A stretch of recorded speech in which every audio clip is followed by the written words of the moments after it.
بینەرانی 960 سلااوتان لێبێت لە ئەڵلقەیەکی دیکە تەکسی 960 بێک دەگەینەوە. سەرنشینەکەی ئەوڕۆم تێکی زۆر تایبەتە، ئەویش دکتۆرە و پرۆفیسۆر عەتیە حەمەد سەعید، دکتۆری تایبەت و سپۆڕی تایبەتی نەخۆشیەکانی ژنان و منداڵبوون ئەمڕۆ میوانی ئێمەیە.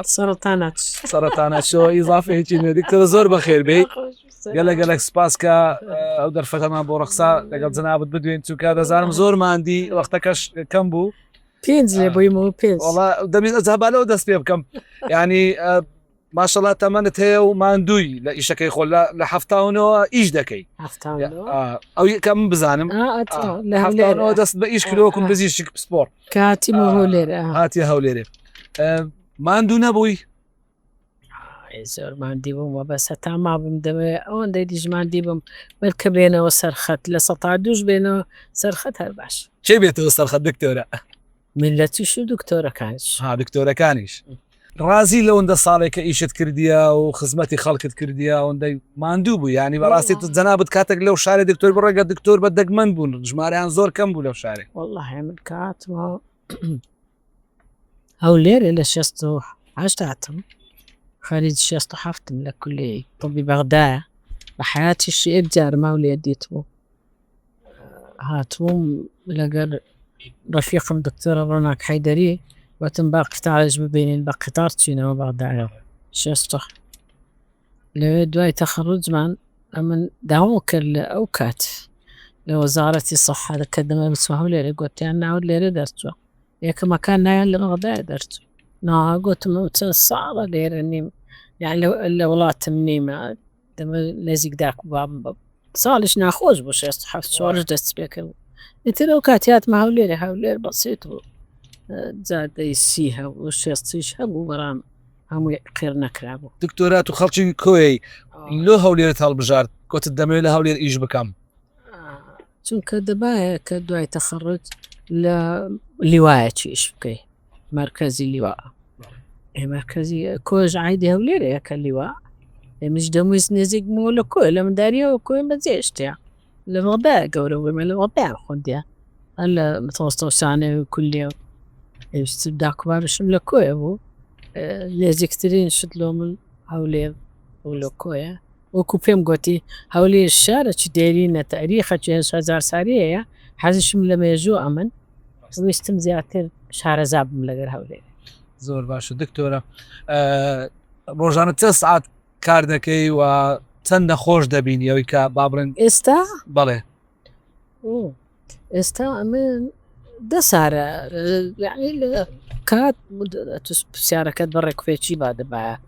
دوایوە کاتمەوە لێرە ئەو ساڵە ساڕانێکی سەخت بوو 68ەوەی نارێنەوە دوور و درێژە، چونکە من نەویست ئەو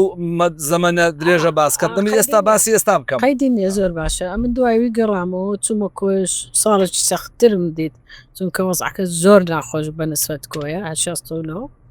دوایوی گەڕامەوە با منی بەدەوە بەغدایە بە شەو قەوما، یعنی زۆر خراپ قەوما لە کۆیە، هەر بە شەو ئەمنی بردەوە بەغدایە سعات 2 و 3 بەیانی گەیشتینێ، گوتی جارە چیدی نایە ئەو دەبەرەی، چونکە 2-3 جارە منیان با کرد بوو لە سین و جیم لە عسکەریەکەی. ببێ ئەوەی ئەمری برێن ڕێئاسای سەحەی هەولێرێ من لەوێ ئەمرم دەرچوو. وا بزانم تۆمەتیانە دروست کرد بووی کە یارمەتی پێشمەرگەی دەدەی و پێم وایە شتێک چیرۆکەکی ئاوا هەیە. طبعاً ئەدیکۆ کە خەستخانەکەی کۆیان بردبوو. ئێتر گوت 2-3 سعات سین و جیمیان لەگە کردم، دوای گوتیان سبەی نێدەینەوە. کاتمە ومارە کاکم گوتی سدیق لە گەرم بوو، سدیقی یارمەتی دەداین جانتای وەردەدەتم، گوتم بەناو باخچەی خۆشمان لە پشتەوە دەچین، گوتم با کاکم نەزانی ئەمەوە درەنگ کاتینەوە کەچی کاکم بتمە هەر چاوی لە ڕێ بوو، گوت عتێلۆ ناتەوە سەعات 2 تەواو دەبووین. هاتە ژۆرەکەی خوارم، گوتی کچمەوە چ بوو لە سعات 5 هاتیەوە، گوتم کاکە وەڵا لێ گەڕێت 2-3 ساعتە ئەو عسکەرانە زابتانە سین و جیمیان دەکرد ئەمنیان ئێتیاو کردەوە. یەکسەر گوتی خۆت حازر کە جانتای حازر کە، گوتی چییە؟ گوتی هەق نەبی جانتای حازرکە. یەکسەر تەلەفۆنی کردلەوە تڕمبێلێەوە وەرە گوتی برای حاج سلەیمانی لۆ ئێستا ناوەکەم لەبێت، گوتی وەرە ئێرە. وەڵا هاتی داخم گوتی وە چییە؟ ئێوارەیە نێتاریت دەوێت گوتی پرسیار مەکاقل نەبێ ئێکسەر لە بەغدایە لێ خۆ تااقەتیوە میێ جارە چی دیبیبەن و نەهی گەور درێژە دوایوی لە بەغدا خوندووە تا دکتۆراکەم وەرگیت لە هەفتاویەک ئەوجا لێعساتم هاتوو چوومە ئینگلتەوەی 6 ساریش لەوێ بوو شادەم وەرگرتیە هەر بیریوەم دەکرد بێمەوە کنداک و بابوو گوتم باشترین جێ هەولێرە وەزیرە سەحەی ڕابردوو شەید ڕیاض الشێخ گوتی نابی چونکە ئەمە پێویستمان پێێتە تو بەحسای علمی دەبی لە جامیعای لێرە دەرسێ برەوە گوتم بەخۆی دکتۆر ڕاز دەبی هەر بچمەوە چونکە مندارەکانشم لە کنداک و بابە هەتا ئەوەلی موافقی نەکرد گوتی 2 هەفتە دەدەمێ بڕۆ بیر بکەوە دوای 2 هەفتە دیسان ماریشم لە بەغدایە بوو مارومێتم وەڵا هاتمە و گوتم مەل بڕیارەکەم هەولێرە دیکە هاتمە هەولێرە هەفتاونەوە بوو وەکو پێم گوتی هەولێر شارێکی جوان بوو بەس زۆر سادە و بەسیت و خانیەکانی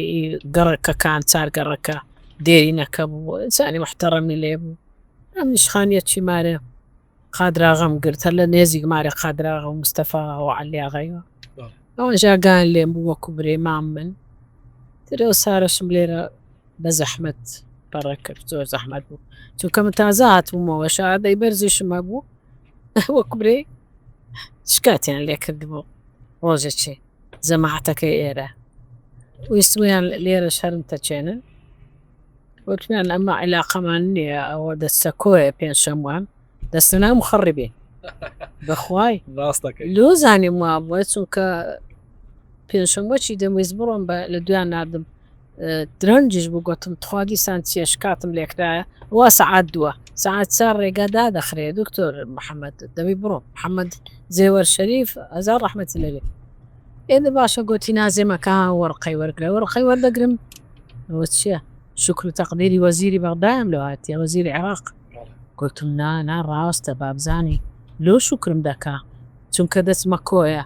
دەری لەبەرەوەی خۆ بەخش دەچیتە کۆی خزمەتی هاوڵاتیان دەکا ئەمە دەمانەوێ ئەڵای کەسیر من ئەمثالیها یعنی خوا بکە ئیوامان لەو زیاد زۆربی نمونەت زۆر بێ تو بۆ چییە شکاتتان لێ کردێ وەڵی ترە مشان دەکەم خۆتوڕە کرد ڕۆیشتم دوای ئەمرێکی دیناردبوو ئاتیە پێنجشەموانش ئیجازەیە لە بەغدایەوە ئەمرات یعنی وە بێ گەردەچمەوە پێنجشەموەکەی لێوێ جمعە شەموان بێمەوە کاکە دوای من ببووە هەڵا دوسێ دختۆرەکەی لێبوون ئێرە ئەوانش گوتوان ئەمەش دەبی ڕۆژێکی دی ئیجازە بێت ئەوەندە ساڵە دکتۆرە لە هەولێری خەڵکی هەولێر لە لای تو کو تعریف دەکرێت هەنگوت خەڵکێکی سادەی لێ بۆ ئێستا لەو زەمانە خەڵکی هەولێر تۆن دەبینی کەسێک یعنی وەکو گوتم چارگەڕەکە دێرینەکە بووش ئەوائلی محتەڕەم منیش هاتوچووی کەمیانم دەکرد لە مارەکانی عوزەیریەکان زیاتر کەس نا وەکو پێم گوتی خت و خاوێن عالم بەدین بوو بە ئیمان بوو بە ئەخلاق بوو بەس لە خۆشت دەزانی مجەماعەتی سەکەنی پەیدا ببوو ئاوارەکان و گوندەکانمان چۆل کران بوون و ئەمووی لەم جەماعات بوون یعنی وەزعی ناخۆش بوو بەنسبەت دکتۆرە ڕاست دکتۆرە شتێکم بیستۆ دەڵێن دکتۆرە زۆر توندە لەگەڵ نەخۆشەکانی ڕویان دەستچێنی قسانیان پێ دەڵێ بە تایبەتی مەسەڵەن ئافرەتەکان ئەوە کووە بەڕاستە شتە من بیستومە بەڕاستی من نازانم ئەو ڕدونەوە لەو نەوەیهاتن یەکەچیان تووڕە بوو گوتم نەکەی بێەوە ئێرە جارەچی دی ئێرە پێ نازانی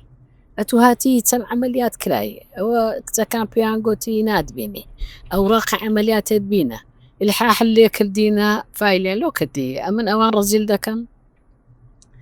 عقوبەیان دەدەم چونکە پێم گوتی ئەگەر ئێکەک هات و عملیات کرا لەوێ لەوێ وەڕقەکانی پێنەبینێتە ژۆرە زانچیا لێ کردێ ئەو جا گوتی گوتم قەیدینێت دەڵا بڕاوە کە هاتێ ژۆرێش خۆت لە من تەوە دەکەی ئەستە بڕۆ دەرێ ئەڵڵا مەکەی بێرەوە ئێرە ئەڵتەمان ئەم تندیش پێت گوتی ئێکی دی هات زۆر مزت پێشت مادیش بووم من سەعات 4:30 بوو 15 نەخۆشم دیتوەرە هەندەش دەبێنم 5 ساعتە لەوێن 15 نەخۆشم تێ گوتم تخۆ ئەوە ئەنگۆلۆ هاتن لە وعدەیە ئیشەکەشتان کورسە بەس ئەو ڕاقیانە و پێ بوو واللهی ئەو پیاوە قوربەسەرە حسابم کرد 48 ڕەچێتێک پێ بوو لۆم حساب کرد هي ژنەکەی بووە نەنا ئەو چلۆشتڕسەتی خۆی بوو بەڵێ یعنی ئەوە لە 2013ەوە چوویتە ئەو دکتۆرەی 23 ڕەچەدەی دکتۆرەچی بوو ئەوانی دیش هەمووی تەحالیل و ئەوە عینیشت لە سەرتاوە هەتا ئێستا عینی نەتائیجی بوو کە نەتیجەکی باش نییە باش ئاخر لۆ قسەی ڕاستی لەگەر ناکەن لو پێی نارێن خێزانەکەشی هەر دەرمانیان دایتێ ئەخرەتی و گوناح نییە دکتۆر هەیە ئێستا بینیمە ڕۆژێت نزیکی پەنجانە خۆشی دەبینی ئەوە کە گوتی دکتۆر عتی ئەم نەتم قەن نەدیتە بەترسەوەش هاتین دەیان گوگە لە کتوڕێەوەزان چێ خۆی لە کوتۆهای وڵای برێ گوتوەری تووڕەنی ما گوتینە والله هەتا ئێستامەوە 13 سارەیەکە لومەی شەرح نەکردیا بەچمانە ئەتوو لەمە دگەیاندووە منونین لە سەر مۆزوی ئەوەی هەندێک لە دکتۆرەکان ڕێزم هەیە ینی بینیمە سەمەگە خێزانی خۆم چوویمە نزیکی پەنجانە خۆشی لەکلە ینی ئەوانە کو تەشخیص دەکەن کو عیلاج دەدان دەمن بزانم بە کەسەکی بە ئەزمون نایکو ناوەکانیشیان نانووسی هەر عینەکە سلام ناوعەتی ڕەنگە ئەیتین یا ئەچی بنووسی باخەکەی دی نانووسی نازانی چڕۆژە کاتیە نازانی کەنجین لە دایک بووە نازانی چەند منداری بە جوانی لەبەر چویان هەیتی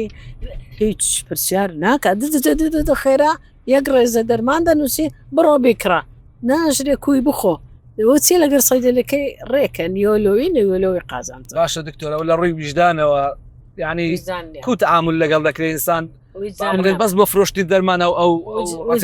زانی چی ئەو دەیەوێ بیبەنە سەفرات بیبەنە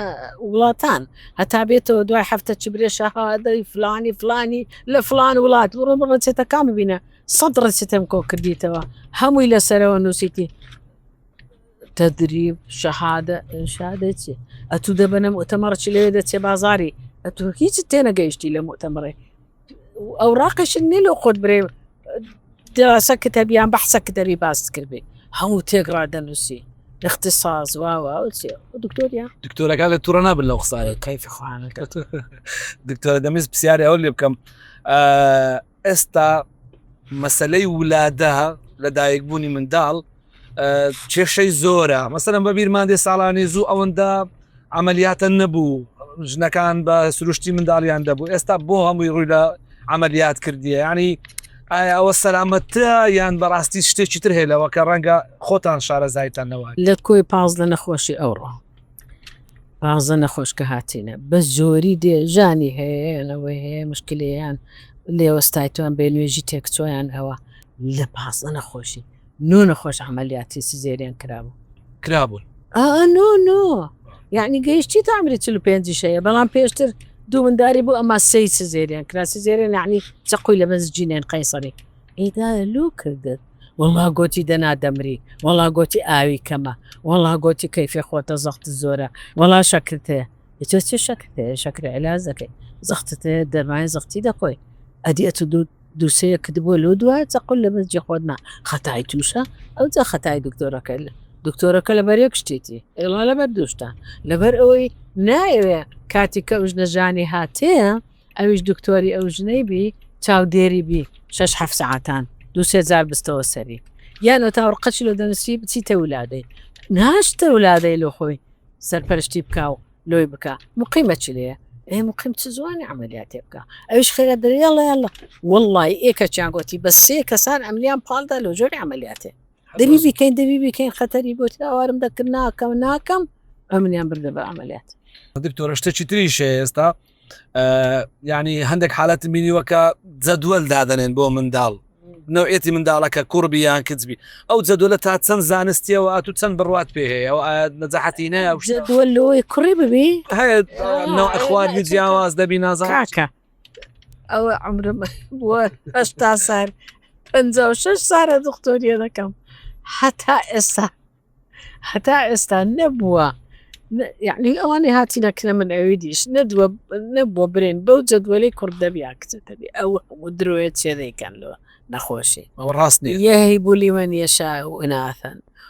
ويهب لمن يشاء ذكورا ومنكم من كان عقيما ولا قرآن بيروس هذا 400 سال بيشتريها بلام استا زانست بيش كوتيا زاني ثمان بعد زار علاج هيا لبو نزوشي بلام ديسان ومنكم من كان عقيما أدي نابئة بروات بآية قرآني إنجيل وتوراتي شبي زۆر ڕاستە وين يا ڕاست. ئافێستش بێتە سەری لەوێش باس کراوە دکتۆرە بەڵێ زۆر باشە دکتۆرە شتێکی تریشەیە هەر لە مەسلەی ئافرەتان و مەسلەی منداڵبوونەوەوانە ینی حەز دەکرێت لە ناو مجتەماعیمە خەڵکانێکەیە زەخت لە خێزانەکانیان دەکە کە دەرت دەبی بۆ نمونە بەس کورد ببی یان بەس کت دەبی ئەو حالەتانە هاتیتە لای تۆ هیچ گرفت بۆ دروست بووە لەسەرەوە ئەوە نییە برێ دەبی کورد ببی هەیە شەش کچی هەیە کابرا پێی خۆشە کوڕی ببێ وە نییە ئەگەر دەستنە دکتۆران تیان بگەینن برێ بابە کوڕ و کچ پیاو تەحدیدی دەکا کوڕ و کچ علاقەی مژنەکەیەوە نییە چونکە کڕۆمۆسۆماتی ژنان ئێکس و ئێکسە ئی پیاون ئێکس وایە کە لەگەر ئێکسە چی کوڕێ دروست دەکا ئێکسەکەی پیاوی لەگەر ئێکسی ژنەکەی کچێ دروست دەکا ئەو جا بەعزە پیاو هەیە یعنی خێزانی کوڕیان کەم دەبی سبب ئەوە نییە پیاوەکە ئەتوو بچیلۆی تەحدیدکە یان حتا ئەوانەی دەرێن وەرە IVF یعنی دانانەوەلۆ هەموو درۆیە تۆ تا کەنجین ئەو میلەتە تەیمەتێ ناگا دەست مرکزی زیاتر کۆرپە دانانەوەیان کردیتەوە و پارەی دزانی پێدرایە مختبەرەکەیان کردیتەوە ئەوەل کەس بوومە ئەمن IVF بینم مختبەرەکەشم هینا دوایە لیان دزیم لە ڕاسی سەحەبردیانە ولادەی ناو چرکاوێ لەوێ پیس جێشم لەدا نابوو لە ڕزگاری ئەمن مەبەسم ئەو بوو بە بەلاش بیکەم کە هاتمەوە جاری دووەم 2004 هاتمەوە لۆ 2004 مرکزەکەمان کردەوە یادی بەخێربی دکتۆر جەمال عەبدولحەمید وەزیر بوو کردمانەوە قسمی IVFش جیهازم داوا کردیە جیاز لە حکومی ئەومان نییە نەخێر ئەم نارم لۆ حکومی داوام کرد بیکەم هێرە من تدریبی وەم کردیە ئەمن لە هەفتان و کاتەوە تازە لە تدریبی خستخانەکەی خۆم لە لەندەن لێ ببوومەوە ینی ئەو حالە ئەوەی کە دەکرێت ئەو دانانەوە ئەو شتێش زۆر با بڵێن زۆر نەجاحەتی نێناوە کۆڕۆنەجاحەتی چی عالەمیان سەقەت کرد هەندی دەرزی لێدەن دەرزیەکانیش نیوەی پارەکەی لۆ جیرفاین دکتۆرانە زۆر باشە دکتۆر ئێستا ژیانی خۆت ڕۆژانە کاتی خۆت جگە لە داوام لە چیتر مەشغوڵ دەبی ئاگات لە سەحاتی خۆتێ وەرزش بێ دەکرێت مەسەلەن وڵی وەرزش نازانێت تا 6 ساعتان ئەمن لە خەستەخانم هەمووی هەستە و دانیشە و بەڕۆوەرە ئەلە هاتو چوونێم ئێدیمەوە مارشەتان دەگنانەش دەخۆی سراحەت ئەوجا کات بەکەم دێ یادی بە خێربییان هاو کاردیانەویدی دێ دەنووسین منەوە تا ئێستا 5 کتێب نووسە ئەدی ئەنوە کتێبەکانم ڕۆژ چارم لەسەر هەستی تەندروستی نووسە و هەمووشم بڵاو کردیتەوە یعنی ئێستا دوی دیدەیە مەوازێ هەمووە لەسەر هەستی تەندروستی ئەگەر میلەت هەستی هەبی تەندروستی باش پێشتی بە دکتۆران نییە هەندە پێویست ناکە سلەی دکتۆران بگری و بچیتە عیادەی دکتۆرە ئیش و کاری ژنان ئێستا هەمووی چوونە دکتۆرە لۆ پیاوان دەناسم وڵا دکتۆرە لە کوردستان یعنی دەچی هەر عیادەچی پڕی خەڵکە زۆریشی ئافرەتن ینی لەبەر چییە و خەڵکە لە بۆ قسە قسەرۆچێ هێچی دوسێژنیشی لە گەردەچی لەوێ ئەتوو چت کرد ئەتوو ئێلکە چەندە ئەتوو چەند نییە هەموو شتەشی یەکتر باز دەکەن بەبێ یەکتر بناسن چەند ئێلکەتەیە ئێلکە تەقی دەرزی تەقی نێم لێدا ئەتوو ئەمن تەکەیسم هەیە ئەدی ئەتوو وەڵامیش تەکەیسم هەیە تەکەیسی چی دکتۆر ئێستا شتێشکەش دەکەن ئەمەلیاتی جوانکاریش دەکەن لە بۆ هەندێک شوێنیان دوای منداڵ بوون زۆنیان ئەوەنە شتی باشن یا خراپ هەر زۆر خراپە ئەوڕۆ ئێکە کات زۆر سپاسی دەکردم چونکە نەشتەرگەریەکیان لۆ کرد بوو سێ ببوو لە جێخۆی تەمەنی 6 ساڵە نەشتەرگەریەکیان لێ کرد بوو نەیدەتانی کابرا نێزیی بێتەوە هەندە سەقەتیان کردم ڕاستە زۆر مەشاکلی عایلیش دروست دەبی لەسەراوانە زۆر باشە دکتۆرە گەیشتنە پارچی ئەگەر حەپێت خۆشوی پیاسەچی پارچی دەکەینەوە و داروبارە بینەندێک باسی ژینگە پارێزی بکەین جەنابەت زەو بەرزالێ زۆر حەزت لێ دەزانێ الله حەزم بێ ئۆکسجینە لێ سامی عەبدوڕەحمان فا زۆر باش زار ژن قسەم لەگەڵ نەکەن ڕێم لێ بگەن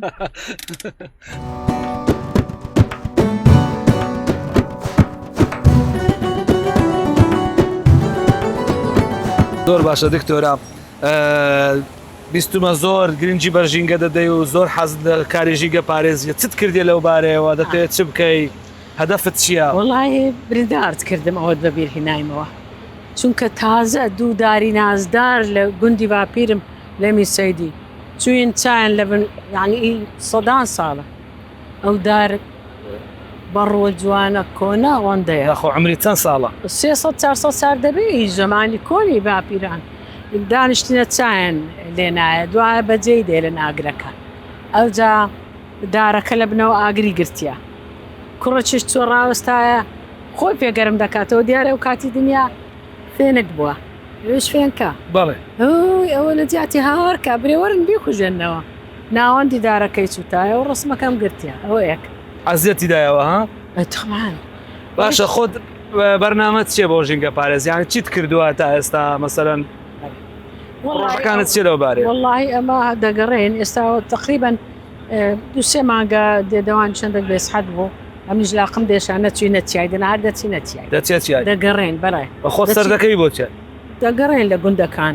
یعنی مەسەلەن چوینە دۆری سماخوریە چوینە بنەباویە چیای بنەباوی و ئەو دیوی کرۆژی و گوندی کرۆژی لەوێ چی لێ دێتە دەرەیە گەرماوە ئەو یاریکانزای لێیە کانزای بەڵێ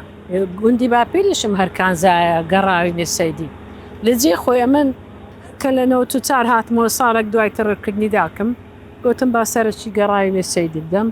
کە چاوم پێکەوە چاوم تاریک بوو یعنی ئەو گەڕاوە جوانەی جاران خێرخوازی بوو لە زمانی نەکە و یانی خار و باپیران ئێستا عالم بە کەیفی خۆی دێلۆری دێ پیا خۆیداەتە نایە دوو حەوزەی ژن بە جلکەوە دەچوونە نایە بەجلکەوە بەڵێ ئەو ئیژنانەوەی پیاوانە بە جلکەوە بە جلکەوە ناوکەم من ئەو کاتی پرۆژەکەم هاتە خەیاڵی حەوزەکەی ژنان بۆتم ئەوە پارە دیوارە چی لێ بکەن 2 مەتر بەرز بێ سەری کراوەبی وەبی ئەوە لۆ ژنان بێ خاص لێ گەڕاوەکە دێ لە حەوزەکەی پیاوان بە جۆگەی دێ مەشروعەکە دەستەوە ناو حەوزەکەی دی ئەوەی دیوارکەن لەسەرشی بنووسین خێرخوازی شەهید هەمی لەخان ئیدی کردیان و خەنی بووم ڕسمەکەیان لۆ نردبووە کە چوومەوە لەندەن دوای کاتمەوە بە یەکجاری لە 2002 بوو دوایە 3 دەبینم دیوارەکە نەماە ئەوە چیە؟ دیوارەکە لۆ تێک چۆ دیوارە چی گەورە لە حەوزەکەی لۆ یعنی احترامی ژنان وەڵا گوتیان فێچاندا دژنەکانی بەس دەچون بەز چی مەلەوانی دەچونە ناو ئاوەکەی ئەو جکەی لە منیانە یاخە دیوارتان دروست کرد دەبچی مەلەوانی دوایوی ئەمە نازانم لۆ ئەم دروست کرد کە جلکەکان داکەنن لەوێ خۆیان بسۆن لە ناو گەرماوەکەی دووچە لە بەرکەنەوە کۆسپەیە و جەیەکی باش دیوارەکەیان لابرد بوو گوتویان ئەوە هاتێ داگیریکە ئەوجا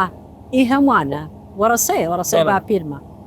گوایە لە بەروەی دوایە کە پرسی و ڕەحمەتی لە کوڕی خارم گوتی ناوڵە ئیشی نامۆیان لێ کرد ئیشی نامۆ دۆزانی چیە بەڵێ لۆ لێرەکەن ئیشی نامۆی ئەمە مندار بۆی نەهات کوێرە ما کردێ ژن و پیاواتی نەر کەسە احترامی ئەوی دیگرتیە لە جەلیش ئەوە لەوێ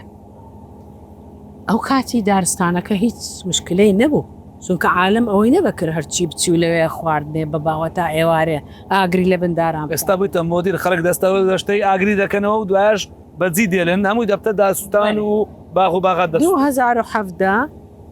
دکتۆر وەلی یادی بەخێربی ڕئیس جامیعەی کۆیە بوو بەرنامەچی کرد گوتم باشە لەڤێری قسمی جغرافیە لە جامیعەی کۆیە خەبەریاندامێ گوتم باشە لەگەرتان دەبم زۆر بە جوانی هەموو قسمی جغرافین بە قوتابیەکانەوە بە ستافەکەیە مامۆستایەکان ئەوش لە دەرمان بوو یعنی ئەوە کرا چی پێدەرێن کوردی حەملە چی پێدەرێن یعنی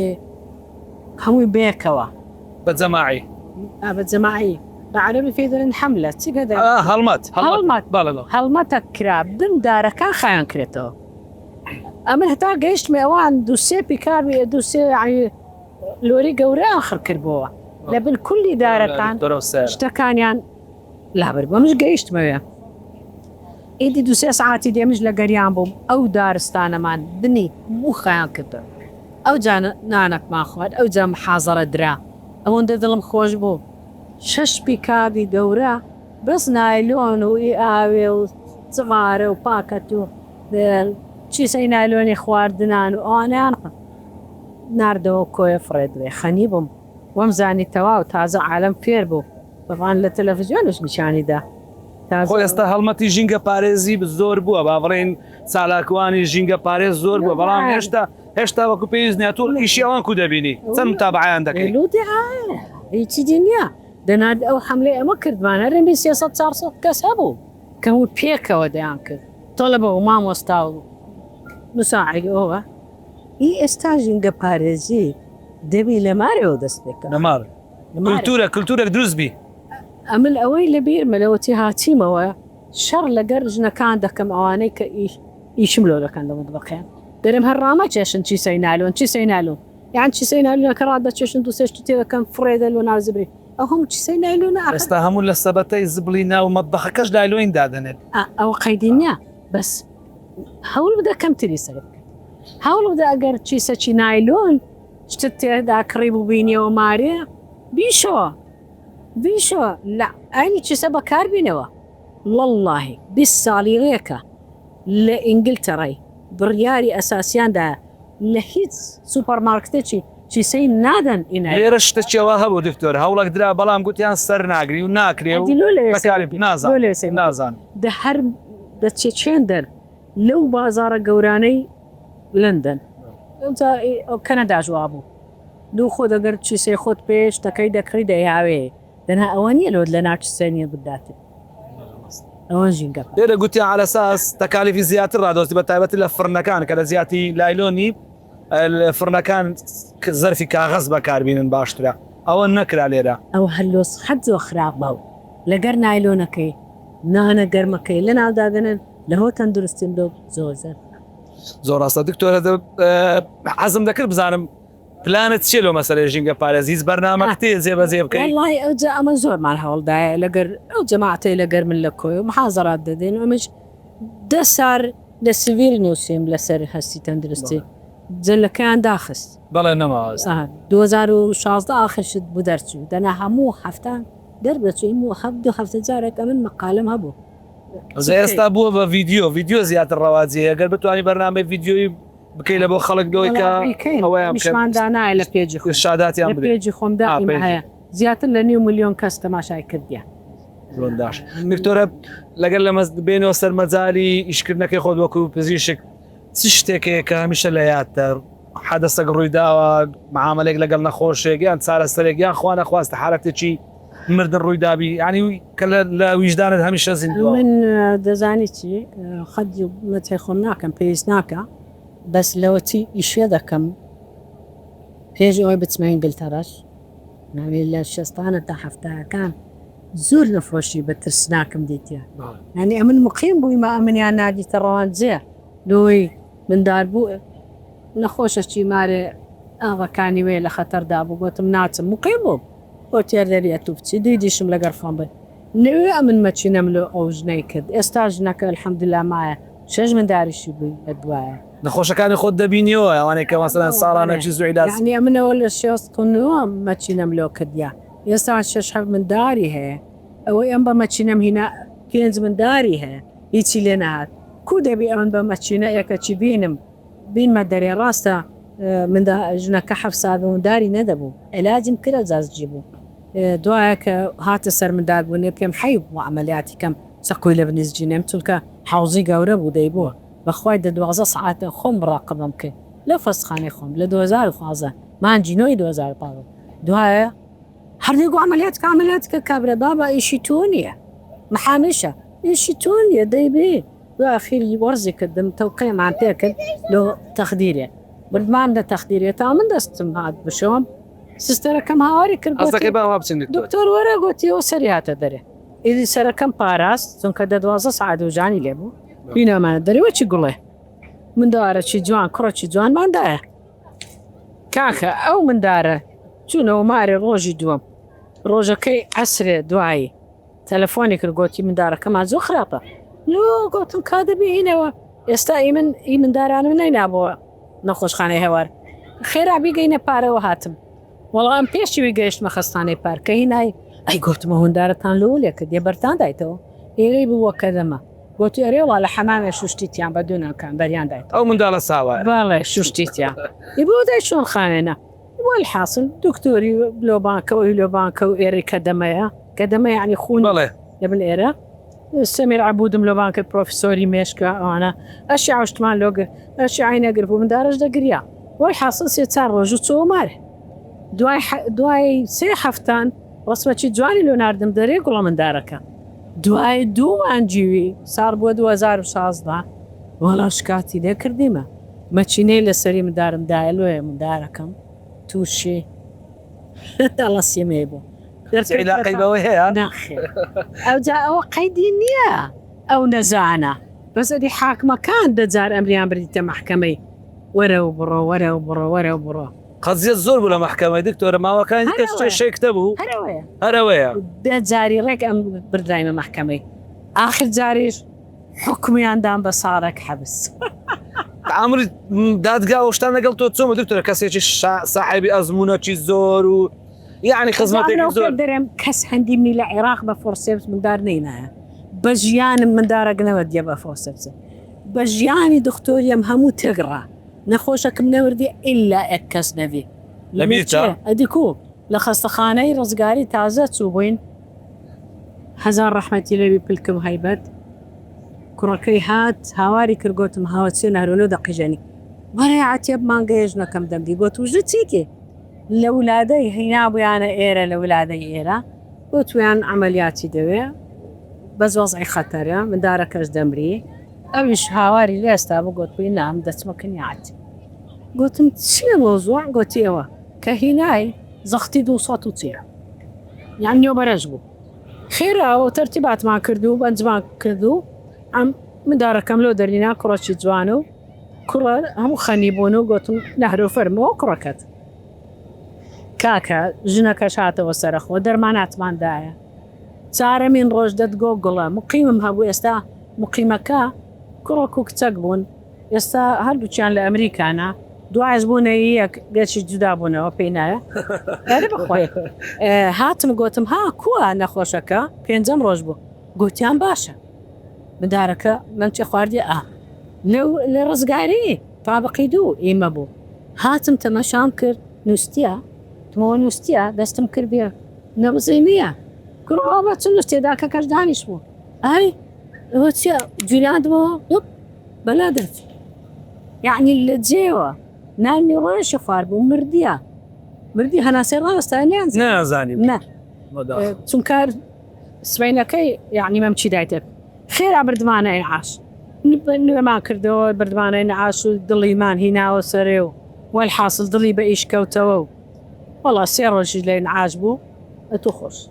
خۆ ئافریکا دکتۆرە دەمێ ئەو پرسیارە بکەم تەنها ئەوم لێ مردێ ئاسایی ئەو خۆ حالەتان لە دنیای پێشکەوتوشدا هەیە لێ مردێ لە ژیانە شتێکەیە ینی علم زۆر پێشکەوتیە با بڵێن سێرچ و معلومات و ئیشکردن لە هەموو مەزارەکان پێشکەوتی بە تایبەتی بابل لە تۆپ بەڵام حالەتە خراپەکانیش زیاتر بووە سبەبەکە چییە؟ زۆر خراپە مەسەلەن مردنی نەخۆش تەشخیصی غەڵات ینی زۆر حالەتێ دەبەر چی وایە لە سەتا هەشتای تەشخیصەکە غەلەت یەکسەر پێی دەرێیا ئەڵڵا دەبی ڕێخەرت ئەوە بەردت هەیە لە زایی دەبی دەریهێنم بە نازۆر لە خۆی جارێ نازۆرێ باش نازانی ئەی هاوار ئەم 6 ساڵ لە 2004ەوە بۆردم هینا ئێرە لە بەغدایە نەقلم کردەکە کچەکانە دەنەچنە بەغدایە مووسڵێ بۆردەکەم نەقل کرد تەڵەبم وەرگرت بۆردم دامەزران بۆردی عەرەبی بۆ جا عێراقی جاناویان لێنا کوردستانی بە حازری بۆردەکەی منیان ناو لێ نابەر بۆردی کوردستانی ئەو تەرتیباتەکە بوو ئەوەندە ساڵی ناوزوورم فێرکردن ئەوەندە ساڵی تەرتیباتمان کرد ئێکەکمان نەکرد نازوڕەکمان نەکرد پێویستی بەوەی بیزگەکەی بکەیەوە چونکە دەبی بیزانێ چونکە ئەساسەن دەبی تدریبت باشبی لە ئیشی ئەو کونانەی کە دەیکەی لە چێ ناو هەناوێ ئەدی لەبەرچی ئێستا هەندە دەبیستین زراوی بە نازوور دەکرێ و پیاوەیان گەنجە ژنا تووشی ئیلتیهابات دەبی و بیان دەمریان اختلافات یەک لەوانە وەزای خۆم بۆیە دیان بەوەی کوشت بۆیە دیان وەزان بە نازوور لەوان کرد بوو گوایە بەردەیە بەس خەتای خۆی بوو لۆ بەمنی دەگو بەمنی لێو گوتم چوون بە نازوور ئەویان لۆکرد بوو زراوەکە لە جیاتی قەناتی زراوی قەناتی سەرچیان بڕی بوو ڕۆژی دووەمە چوومەکنی زەرزەرد بوو ئەوە کەسک بوو چێمایەت سۆندەشی پێوەیە کەسکاوەکەی لێ دەتە دەرێ گوتی وەڵا برێمچی هەر لەوەیەوە مرد تووشێ قسەکانت لەوە تێدەگەم دکتۆرە گلەیت زۆرە لە دکتۆرەکانی هاوپیشەی خۆت یعنی سبب چییە؟ نیم ئەوانەی کە دکتۆرن مەسەڵەن نامنیشانی دکتۆران هەر هەڵگرت ئەوەندەم گوتیە لەو 25 سارەی ئەخیری دکتۆر تەخەڕەجی نەکرد تووڕە دەبوون نابوون کەفێ خوانی بوونەتە دکتۆر پێ دوایە لە چییە ئەو خەلەلە؟ بوونەتە دکتۆر بەس نەبوونەتە دکتۆری ماهر لێزان ئەتوو کە باش ماهر نەبی لە ئیشەکی لۆ دعایە لە خۆت دەکەیت لۆ نەخۆشە مەسەلەن ئەو ژنانە هیچیان نازۆرە نازانن دوو دکتۆر چوینە تەدریبێ ناویان ناینم کوڕەکان ئەوە باجیان دەکەن نەخۆشە ڕاو دەکەن دەیبەنە ئەو خەستخانە خانانەی خصوصی گوایە نازۆریان لۆ دەکەین بابە مەیکە مانەمە تو نازانی چی لۆ دەکەر ئەندە لە پێنای وێ برێن نازۆرمان لۆ کرد دوای کەلویان کرد وەڕقەچی وازەحی نادەنێک شمعنایە ئەتوو بە نازۆرێت تەماشای ناوزیجی ئەوش دەت کرد هەندە دەچی دەی سووتێنی ئەو ئێلەگران دکتۆرە قسەکەیە دەڵێن دکتۆرەکانی کوردستان بەشەچیان بازرگانی بە مرۆڤ دەکەن ئەتوو لەگەڵ ئەو قسەی ئەمە تا چەند دقیقا وشتا کاکە ڕەنگە حالاتەبی بەڵام ئایا دەکرێت ئەوە تەعمیم بکرێت لەسەر زۆر بە دکتۆرەکان ناکرێت بە هەموو هەم برێ بەزە دیۆ بازرگانی نییە ئەتوو لە خۆت نەزانی نازۆرە بکەیت نەخۆشی ڕاو بکەی بیبی بەیانجی فلان و فلانی کەی وەرە نازڵمان هەیە نازوو ڕەنگە زۆر شتەی قورسیش نەبی ئێستا لە دنیای پێشکەوتوو نەخێر کورس نییە بەس دەبی فەنی دە سا من ماری ئاوابی دکتۆرەکەم لە گەرە یعنی ئەوە 10 ساڵت خارجە کردێ بردیشەیە بردی زەراحی هەیە ئێستا کە ئیشم لە گەردەکە نازۆرم هەیە دوونێ نازۆڕەکەم دادەستی وەتمە تو بیکە ئەمەلیج ناکەم بەسە تو بکە ئەمەل تەمەشادە ئافرینشم لێ کرد بەس 10 جار بوو یارمەتیدا بوو 10 جار بوو تحت التدريب بوو کەچی دۆخۆی جەراح ئەو جابوو مەمنون بە جوانی کردی وەتم ئەو هادەبی یحنی خۆر ئەوە نییە برە ئیشەکەم کردنی بیشی زانی فەنانیەکەی بزانی خاستنەوە پەیوەندی بە ڕۆحی ئینسانەوە یعنی دوایەتی دەبی ڕیپۆرتی دێ نەخۆش مەتلۆکۆتی ناکەی ئەوە چیە و کەچە وەڵڵی 120 ڕەتێتەم لە کنە دامنا کتێبەکی لەسەر دەکەم کە بەناو ڕەتێتەیە دایتیانە یعنی ڕیپۆرتی عملیاتان کە هیچ ناخوندرێتەوە ناخوێن زۆر باشە دکتۆرە لە ئیش و کاری نەخۆشخانەکەی خۆت کو دەڕوا بەڕێوە ئەسعار کۆ لەوێ بەس خەڵک گلەی لە خەستخانە ئەهلیەکانە من نازانم بەس خەڵک گلەیان لە خەستخانە ئەهلیەکان بەعام هەیە کە زۆر گرانە و خەڵک ناتوانێت بچێت مانجی یعنی کە کردمەوە ئەو بەشەم کردەوە ئەوی دیم قەپاتە 15 سارە قفرمدایە 50 سەری دەکەی لە IVF ام کردی IVF یعنی پۆرپە چادل ئەوەی سەر جادەی ڕئیسی سەرسەڵتیە ئەوەی پشتەوەم تەواو کرد گوتم فایدەی نیە دیارە هەتا ئەمن تەواوم کردە 12 مەرکەز کرا لە IVF پێی ناچمە مۆزوعی پشتەوەم تەواو کرد لە بۆی کە نەخۆشەکانی خۆم لێ ببینم چووکە تەقاعد کرا ئەو کاتی ستافەکەم هێنا ئیشیان لەگەر دەکردم مقیم بوون مقیم دەزانی عنتی سێ سارە دەرچوە و تەدریبێ دەکە چار تەدریبەکی باشم پێکرد ڕام لێ بۆ هەموو ڕۆژەمەت هەم دەکرد ئێچی دێش مقیمی دێش دکتۆری دیش دەهاتم یەک دوو دکتۆری عەرەب هاتن دیتم ئیشەکەم بەدڵ نییە بەڕێم کردن بۆ نمونە کوم بەڕێکە بووم نەخۆشی ناکردونە ئەمرەکەم دەری ناوەتم نەشتەرگەری سزێریان لە 3 ملیۆن کەمتر دی کە توابرێ نەخۆش قۆڵ ناکە بە 3 ملیۆن ئەویش دەستەوەستان دەبی هاواری کرد فایدەی نیە ئەو ئەمرم دەرینە بەزەند پلانەکەدەوە بۆ ئەوان دەربکەین دووریان بێ خۆی بڕوا نەشتەرگەری وەخم لابردنێ لە 5 ملیۆن کەمتر نییە ئەمرم لۆ دەری هێوژیان دەست نادا مەز ئەمن لۆم بە دەرکەوت دوای سەعات چاری ئێوارەکە دەچوومەوە مارێ ئەو جا نەخۆشەکانیان دەینایی منیش وەرە لۆت دەکەی وەرە لۆ دابێت و ئاگادار نە ئەو دزینە بەبێ ئیزنی توکو دەبیەوە ئەوە کردیان یعنی من 4 سار بوونم دەزانێمەوە فێرم کرد ئیشێ بکە مقیم بوو دوایە کە لۆم کەشف بوو کوم کەشف کرد یان جەماعەتەکەی ستافەکەشی ڕازی کرد بوو بە پول ئەو پارە زۆر شتەکی پیسە ئەلە ناو خەستەخانەی توی دزیانێ کردی کە چوومە عملیاتی نازام لۆ چوومە سەرێ عملیاتەکە زۆر پێوەی دیار بوو کە ئیش کرای گوت من 2 3 ڕۆژە ئیشم نەکردیە و لۆیرە تاخایان نەکردیتەوە تووڕە بووم نا گوتیان ئیشکرا گوتم چێ کردی چێ دکتۆر هاتە ئێرە بڵا گوتیان مقیمەکە وەڕەقیان لۆ بینم کە وەڕاقیان هێنا 3 عملیاتی سزێرێنی بە شەو کرد بوو تێگەیشتێ هیچم زارێ لەسەر توش دەشتێتەوە دەرەوە خەستەخانەکەی دکتۆری عەتیە ئەوە چیا پێی گوتی ئەو گوتیتی ملیۆنی وەردوو ئەمن بە 500 کیلۆ دەکەم تێگەیشت بە 500 کیلۆ دەکەم ئەنش دێ لیلەتی نەزانیش نەخۆ نازانی دکتۆرە زۆر کاتت ناگرم و دەزانم ماندووی دوا پرسیاری من ئەوەیە وەکو دکتۆرەکی شارەزا و بە ئەزموو لە حیاتی خۆت نەسەحەتی تو بۆ خانمەکان چییە لە قۆناغی ئێستا ژیان لە پێشکەوتنی ژیان و با بڵێن زۆر تەتەوڕێ لە مەزالی توبیش ئەتوو با بڵێن چ ئامۆژگاریەکیان دەکەی ئەوانەی کە بە تایبەتی دوو ژیان دەبن من میلەتی خۆم خۆش دەوێ ئەوەی ئەسباب کە گەڕایمەوە لەسەر ئەمریکا مەسعودی و کە منی هینایتەوە لە 2000ەوە هاتیمەوە تەلەفۆن لۆ کردیم هاتیمەوە و چ دەوا دەکەین وەڵی وای فەرموو چ دەوێ وا دەکەین بەخسێت و هیچش بە قسەی من نەکرا کەس بە قسەیان نەکردی ئەو شتەی ئەمن گوتن بەرنامەم لۆدانا باغەریان بەتارگن لەبەر ئەوەی کەس بە قسەی نەکەین ئەوەی کە ئێستا لە ئافرەتان و لە میلەت داوا دەکەم کە کچیان هەندە بە چادە و پازەی بەمێر نەدات ئەوە یەک کچیشیان دوای 35 ساری دانەنێن خزمەتی خۆیان پێ بکەن کوڕەکانیش جنێڤیلن چونکە وای لێ دێدا و بابەکە نەخۆشن کەوتینە ناو جێی کچەکەی بەمێر نادان لە بە خاتر فڵان هەموو غەدرە دوایە کە بەمێردی دەدەم بێ گومان منداری نادی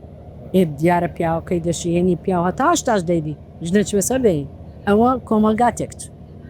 ئەو شتێکی زۆر گرنگت گوت ینی پیا و هەتا هەشتا ساڵی توانای هەوەیە کە منداڵ دروستکە بەڵام ژن لە 35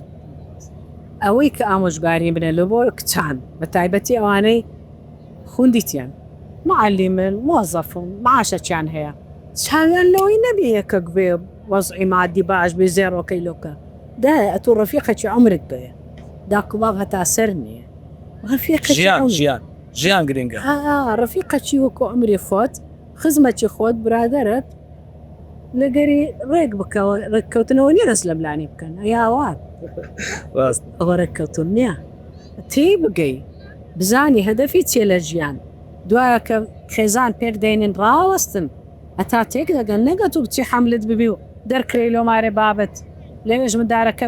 ببی و بینێرنەوە لۆمارە خەزوور ئەوزا دکتۆر ئێستا حالەتی تەلاقیش زۆر بوو هەم لە کوردستان هەم لە عێراق بەگشت سەبەبەکە چییە؟ تەلاقەکە قەیدی نیە بەس مندارەکەی دەنێرنەوە مارێ بابی کابرای هێوەکو دەبێ مندارە لە کۆرانە گەورەدە کۆمەلگاکە لێ تێکچوە حالەتی تەلاق وێ زیاد بووە وەڵامارە خۆم دێڵێ ئێمارە خۆ پێی ناکرێ کابرا نارمێکە کاتبوو 17 نەفەر لە مارێ داکو بابەکە و خوشک و برا و نازان چێ ژنیان لۆهینە ئێ باسە 17 نەفەرن چەند هۆدەتان هەیە سێ ئەدی ئەم گۆ لە شێدەن داکو بابۆژە وەڵامە لە متبەقی آخر شت کە شوێن ناین دەخۆن یعنیان دەخورێ ئەمەش جێ چەوا دەخێن ئێوە ژیانە ناوەڵە بووکو زاوە لە مەدەخی دەخەون دەرێن جەزەیەکەی ڕات جیان نییە ڕاست یعنی ڕاستە باری ئابووری باش نییە بەس باری دەرونییان نەخۆش دکتۆرە زۆر سپاس دەکەم زۆرم ئەزیێت دەزانم لەوە ڕۆژێکی ماندووەتم هێنایەوە بەرنامێ شەڵە لەش ئەوت بەدڵەوە بزاماتی بەدڵە بەسیارێ ئەوەی دەبینم ئێستا من ئەوەی هەرگرمەوە ئەوە خەڵکە دکتۆرە پێم وابی ئەوە یعنی هەرچەندە کارمەندی زۆرە و ئەو بە پارکە بەڵام خەڵکەکە ملتەزم نییە بە پاک و خاوێنی هەرچەند بچینە جێیەکی ئەمە جارێ ساعتەی خەریکی کۆکردنەوەی دەبین ساڵی 2006 چوینە چەمی ڕەزان هەستان چونە سەری ئەشکەوتەکەی کە بیدایەتی شۆڕشی کوردی لە 63 هەتا دەوروبەری ئاوەکەی هەمووی ئەو شتانە بوو 2006 ئەو جەماعەتەی لەگەرم بوو هەر خڕکەوە و خڕکەوە هەتا تۆ ڕۆژ بوون تەنمە هاتی نەڵابوار لێ تۆ بەمەڕۆی دەکەی یەک پیکابی ئەوەن دەمان شت کۆ کردەوە لە ناوەکەی ئەوجا بە سەرکەوتین لۆ سەر سەمی ڕەزان لەشکەوتەکان لەوێ قادرمە نەبوو نامەکەم نووسی لۆ مام جەلالی گوتم ئەنگۆ لێرە شۆشتان دەست پێ کرد ئەدی ناری قادرمەچی بکەن خەرت بستە سەرێ ئەو ئەشکەوتانە بینی ئیستیزابە هەبوو نامەکە ئیستیزابە هەبوو بەرێ قادرڤیان دروست کرد بەس من نەچوویمەوە تا ئێستا بەبێ قادر ئەوە ڕسمەکەم نیشان دەگوتێت تو گەیشتەوێ و سەرکەوتی گوتم ئەمنەوە سەرکەوتە بەس خەرچی دی سەر ناکەری ئەوەتانی شێخنووری لە خوایە سەر نەکەوت لە خوارێ مایتەوە وەڵا قادرمان کرد. زۆر تاکە زۆر سپاس دکتۆرە عەتیە حەمەد سەعید سپۆر و پرۆفیسۆر زۆر سپاس دەکەم کە ئەمڕۆ لەگەڵ ئێمە بووی. ئێستا من غەمبارم لە ئەو دارە نازدارانە دەزانی ئەو کالیپتۆسان چەند جوانن ئەوە دەبی بینەوەیان هەموو ببینن بابەجان چەند جار بەشم کردیە لە پێجە مەترەک دەوروبەری هەر کالیپتۆسەچی دەبی خۆربی ناوی جیابی هەموو ئەو کالیپتۆسانە دەبین دەوروبەری هەر قەنن دائیمە بزبری تێکەن چەند جوانە یعنی ئەوە سەروەتە ئەوە سەروەتی نیشتمانیە بۆ نفتەکە سەروەت نییە چونکە سوودی لۆتون نییە لە زەرە ڕێزیاتە بەس ئەوە سوودی هەیە ئۆکسسیجێنت دەدا. ڕاست زۆر سپاس دەکەم زۆر کاتمان کردی بینەرانی عزیزی 964 زۆر سپاس کە ئەمڕۆژ بینەری ئێمە بوون تا میوانی داهاتووی تەکسی 964 کاتێکی خۆش.